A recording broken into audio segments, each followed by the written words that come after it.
What is cell death? Cell death is ceasing of cellular function, loss of membrane integrity, fragmentation, and subsequent removal of cells from tissue. Now let us see importance of cell death.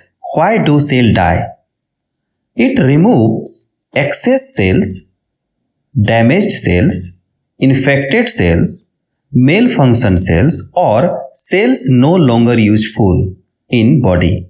It helps to maintain tissue homeostasis. It also creates a structure in body, for example, outer dead cell layer of skin. What are the characteristic features of dead cell? When is a cell dead? According to the Nomenclature Committee on Cell Death (NCCD), molecular or morphological criteria of a dead cell is loss of membrane integrity, cell fragmentation, or engulfment by adjacent cell in vivo. Further, massive activation of caspase, excess mitochondrial transmembrane permeabilization, mitochondrial membrane permeabilization, and phosphatidylserine exposure define point of no return of dying cell. In this sense, a cell arrested in cell cycle cannot be considered as dead. Now, let us see the classification of cell death or types of cell death. Several types of cell death have been reported in literatures. The Nomenclature Committee on Cell Death (NCCD) regulates classification and definition of various types of cell death. There are several criteria based on which cell death is classified and defined. Usually, cell death is classified and defined based on the following criteria. First is unique morphological appearance like apoptosis, necrosis, autophagy, etc. So this type of cell death having their specific morphological appearance. Next is involvement of key molecules during the cell death, for example caspase. Next is mode of regulation. It could be programmed or accidental or regulated or non-regulated. Further, the criteria could be functional condition.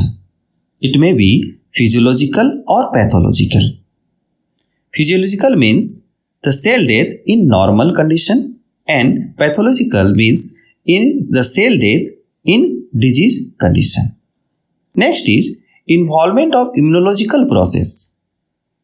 In this case, cell death process could be immunogenic or non-immunogenic. And finally, in various cell death types, there is involvement of specific cell organelles like vacuole, mitochondria, etc. For convenience, we classify cell death into two groups: programmed cell death and non-programmed cell death. Programmed cell death, also called as regulated cell death, and non-programmed cell death, also known as accidental or non-regulated cell death. Programmed cell death is further classified as apoptotic and non-apoptotic programmed cell death. Apoptotic programmed cell death includes two forms, apoptosis and NYCase. Non-apoptotic programmed cell death may be vacuole associated like autophagy, entosis, methosis, paraptosis, or it could be mitochondria dependent like mitopsis, parthenosis.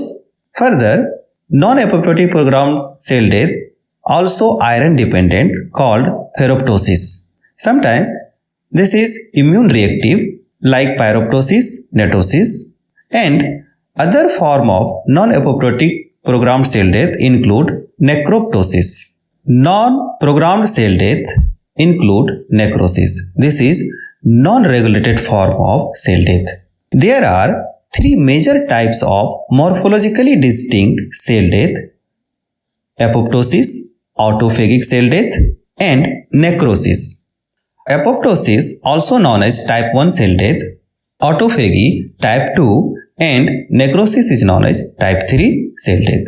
There are three major forms of programmed cell death: apoptosis, autophagy, also called autophagic cell death, and necroptosis. Necroptosis is also referred as regulated necrosis. Cell death modalities or cell death forms are defined by key morphology, involvement of key molecules, and associated with specific organelles or other factors. Based on functional condition of body, cell death is categorized into two modes, physiological and pathological. Physiological means cell death in normal condition, and pathological means cell death in diseased condition. Apoptosis is example of physiological cell death, and necrosis is an example of pathological mode of cell death. Here you can see the summary of types of cell death.